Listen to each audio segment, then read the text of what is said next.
Halo pemirsa GPR TV dari Sabang sampai Maroke, dari Miangas hingga Pulau Rote. Bertemu lagi bersama saya Mona Azharin Ishak dalam program Juru Bicara.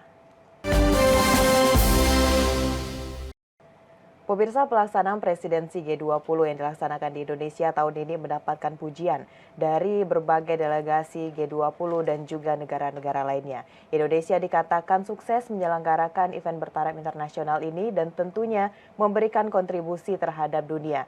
Lantas pemirsa, seperti apa saja hal-hal yang telah diperlihatkan Indonesia dalam memberikan kesuksesan pada G20 ini? Tentunya Indonesia juga dikatakan sebagai kekuatan baru ekonomi dunia. Dan untuk membahasnya lebih jauh lagi pemirsa, saat ini kita sudah bersama dengan Dirjen IKP, Kementerian Komunikasi dan Informatika Republik Indonesia. Assalamualaikum, selamat malam Pak Dirjen.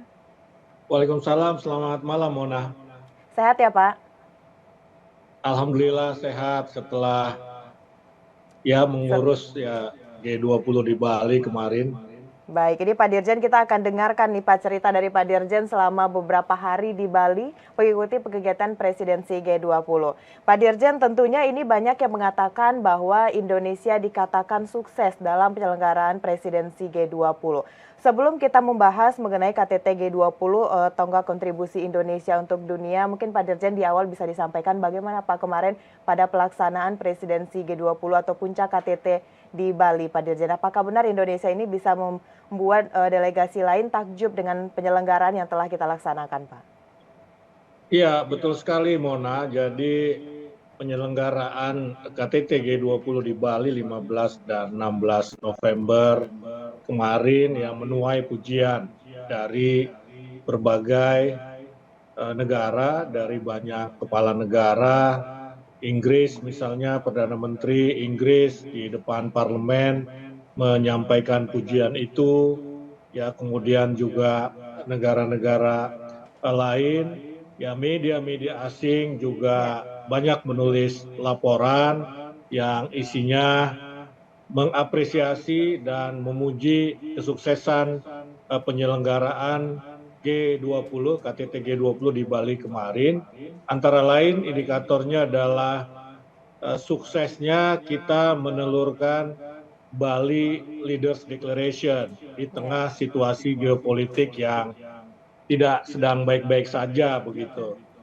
Dan suksesnya G20, KTT G20 di Bali ini memang tentu saja berkat arahan Presiden Jokowi. Presiden senantiasa mengatakan bahwa memang dunia sedang menghadapi tantangan, tetapi kita Indonesia harus bisa menjadikan tantangan itu sebagai peluang. Peluang apa? Antara lain peluang untuk memperlihatkan leadership kepemimpinan Indonesia di kancah global begitu. Nah, kemudian kalau dilihat dari sisi yang lain, dari sisi ekonomi, saya kira juga penyelenggaraan G20 ini berdasarkan catatan, berdasarkan penelitian, ini telah meningkatkan PDB kita sampai 7,5 triliun, ada peningkatan nilai tambah untuk UMKM sekitar 1,7 triliun, ditambah lagi juga penyerapan tenaga kerja ada sekitar 33 ribu orang. Artinya dari sisi ekonomi G20, penyelenggaraan KTT G20 dan rangkaiannya yang berlangsung sejak Desember tahun lalu ini ternyata bisa membawa dampak positif secara ekonomi. Jadi ini menepis asumsi, dugaan banyak orang bahwa KTT G20 adalah pemborosan. Apalagi ada penelitian dari salah satu pengajar di Universitas Indonesia di Fakultas Ekonomi dan Bisnis yang memperkirakan kita mendapat 10 triliun lebih dari apa? Dari pengeluaran atau belanja delegasi asing yang datang ke Indonesia untuk mengikuti KTT G20 maupun mengikuti rangkaian KTT G20 sejak Desember kemarin. Side eventnya banyak sekali, ratusan, 300 sampai 400 side event. Jadi saya kira sekali lagi ini menunjukkan secara politik ya kesuksesan penyelenggaraan G20 menunjukkan potensi leadership Indonesia di kancah global, dan yang kedua adalah penyelenggaraan KTT G20 dan rangkaiannya ini bisa memutar roda perekonomian kita sehingga kita berkeyakinan bahwa pertumbuhan ekonomi Indonesia yang kemarin ya di kuartal ketiga 5,72% ini bisa kita pertahankan. Syukur-syukur kita bisa tingkatkan. Begitu Mona. Baik Pak Dirjen, tadi sudah disampaikan bahwa adanya peningkatan dari pendapatan kita, yaitu dari delegasi yang berbelanja di Bali dan sebagainya. Lalu Pak Dirjen, ada pernyataan mengenai KTT G20 tonggak kontribusi Indonesia untuk dunia. Tentunya ini Pak Dirjen bisa lebih detail lagi disampaikan bahwa kontribusi perekonomiannya bukan hanya di Bali, tapi juga nasional bahkan internasional. Dan dari segi kerjasama bilateralnya juga seperti apa kemarin hasil dari KTT G20 ini Pak Dirjen? Iya, betul sekali Mona. Jadi KTT G20 ini kan bukan hanya untuk Indonesia, tetapi juga untuk dunia. Ya. Kita bisa lihat dari temanya recover together, recover stronger, begitu. Artinya together itu ya bersama-sama. Sebagai warga dunia kita harus bersama-sama memulihkan ekonomi dunia yang terpuruk pasca COVID, dan kita juga harus memulihkan ekonomi dunia atau paling tidak mencegah terjadinya krisis pangan, krisis energi, krisis keuangan akibat situasi geopolitik perang Rusia-Ukraina. Nah, kontribusi Indonesia dalam KTT G20 di Bali antara lain adalah tadi adanya Bali Leaders Declaration. Dan di dalam Leaders Declaration tadi itu disampaikan, ditegaskan perlunya menghentikan perang.